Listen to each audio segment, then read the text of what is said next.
Labdien! Tātad mana tēma ir veltīta Latvijas sarkanā krusta asaru sanatorijai.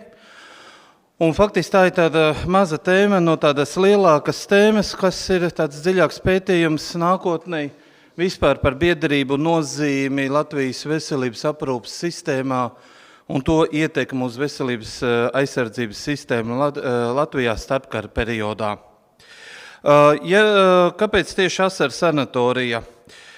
Uz citu Latvijas institūciju vai šo te medicīnas iestāžu fondu sarkanā krusta asaru sanatorija īstenībā ļoti labi atspoguļo vairākus aspektus. Un viens no šiem aspektiem ir tas, ka pateicoties sarkanā krusta vadībai, asaru sanatorija pielāgojas dažādām situācijām, kas ir tajā brīdī aktuāls veselības aizsardzībā sabiedrībā. Tas nozīmē, ka viņa nevis visus 20 gadus no 1920. gada līdz 1940. gadam ir tikai bērnu sanatorija vai kāda viena profila sanatorija, bet viņa laika pa laikam tiek mainīts viņas profils atkarībā no tā, cik nepieciešams ir šī te profila nepieciešamība sabiedrībā vai Latvijā.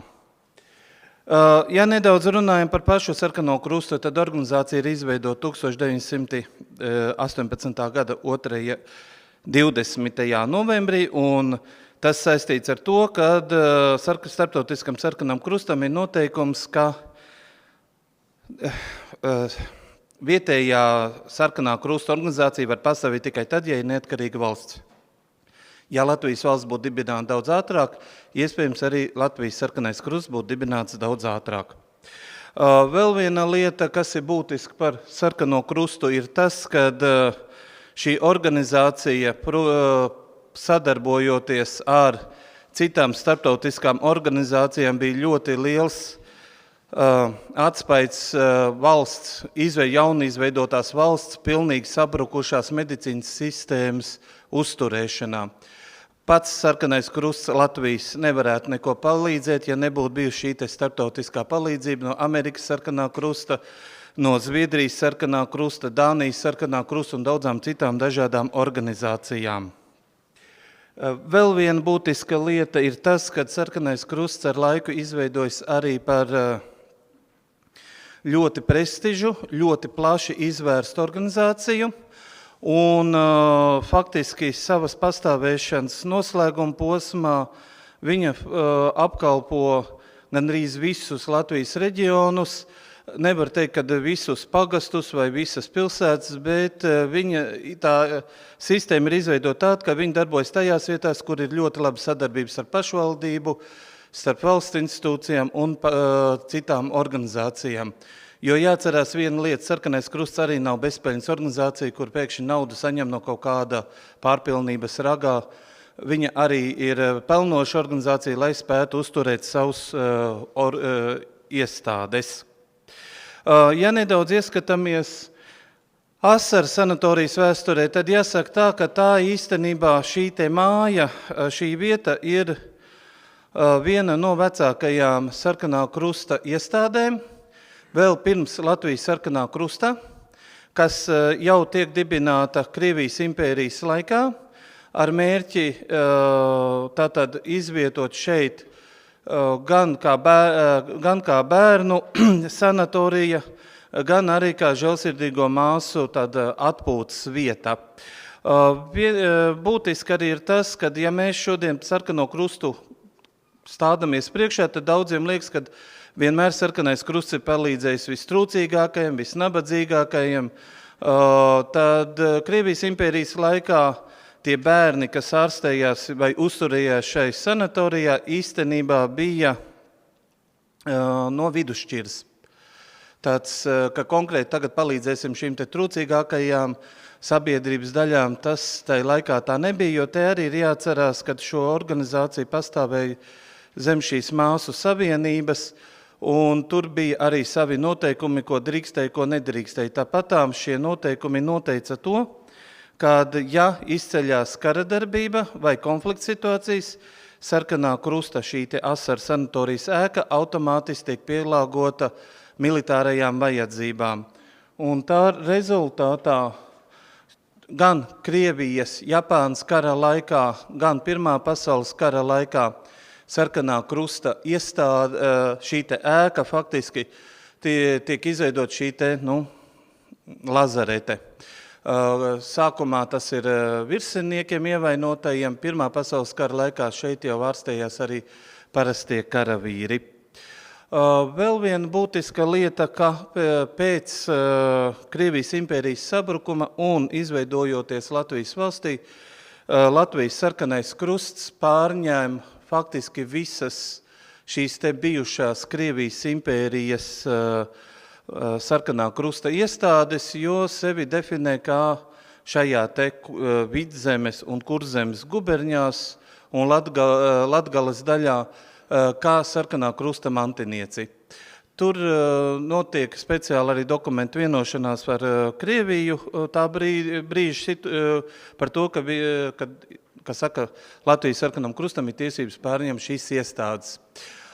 Un Asaru sanatorija ir arī pirmā šāda te sanatorija, kas tiek izveidota zem sarkanā krusta. Tas ir tikai tādēļ, kad pastāv šī ēka un viņa nav Pirmā pasaules karā ļoti smagi cietusi un viņu ar starptautiskajiem partneriem ir ļoti viegli, ātri savest kārtībā un izveidot šo te bērnu sanatoriju. Jo viena no lielākajām problēmām pašā sākuma posmā bija tā,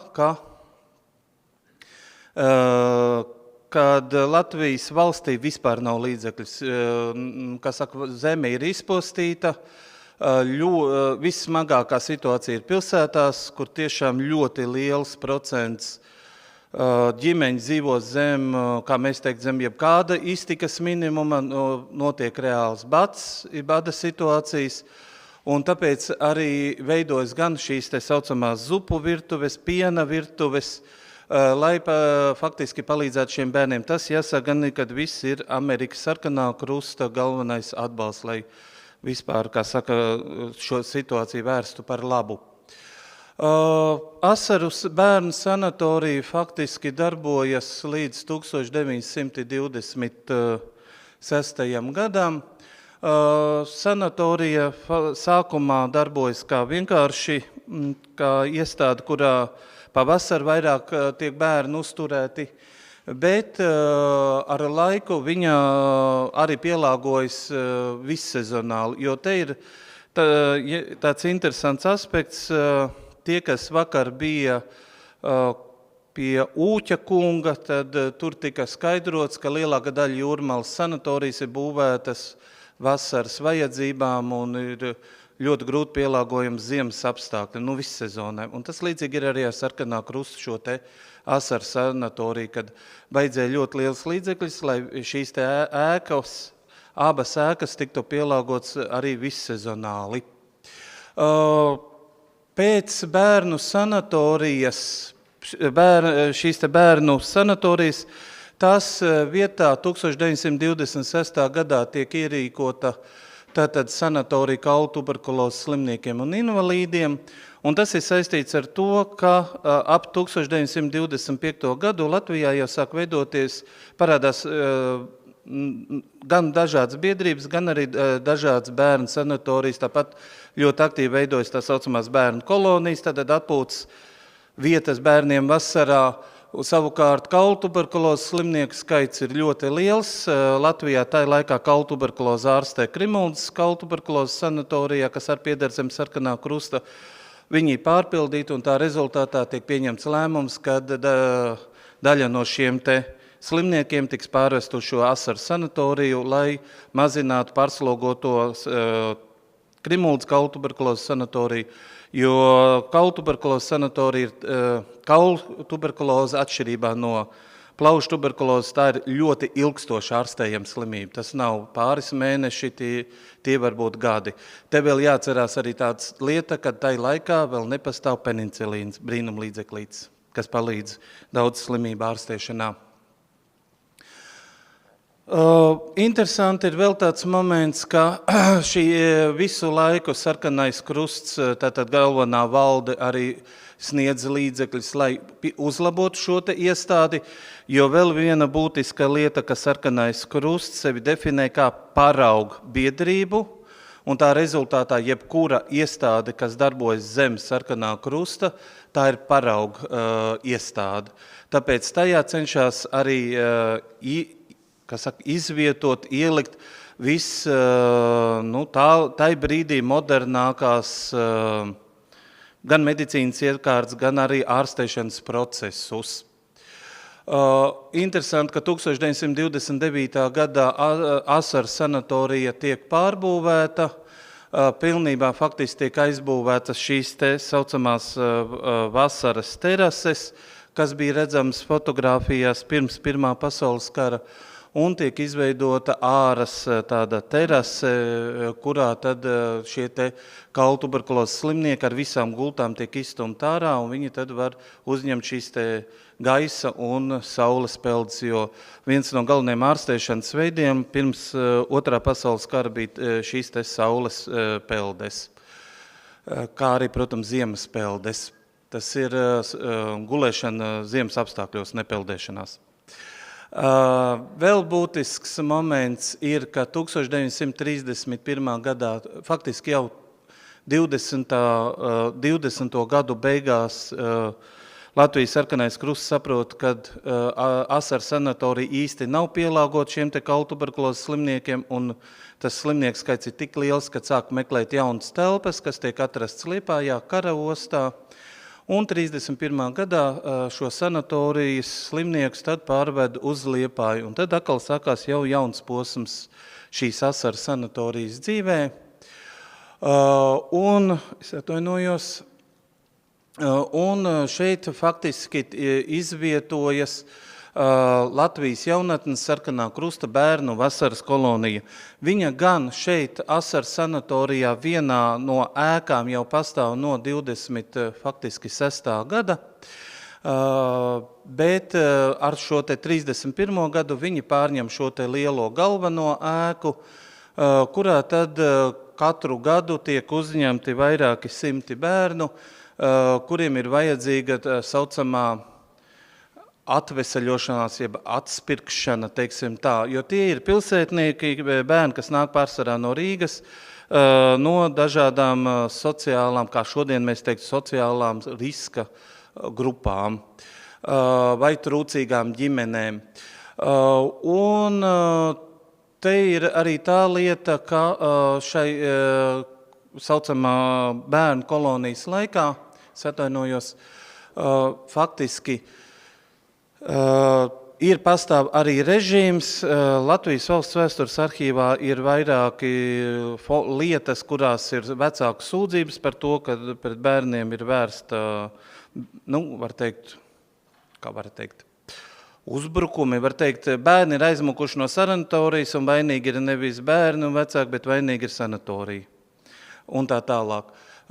Bet tā kā Latvijas sarkanais krusts ļoti stingri ievēro šīs te kārtību, tad, protams, ja tāda gadījuma notiek, tad bērni tiek izslēgti, un ja vecāki ir sūdzējušies presē, jo tolaik tas bija galvenais avots, kur tad sūdzēs, kā darīts pār mūsu bērniem, tad pēc tam bieži vien bija pretējā situācija, ka vecāki tika kaunināti. 1935. gadā šo bērnu koloniju pārceļ uz Buļļiem, tāpēc,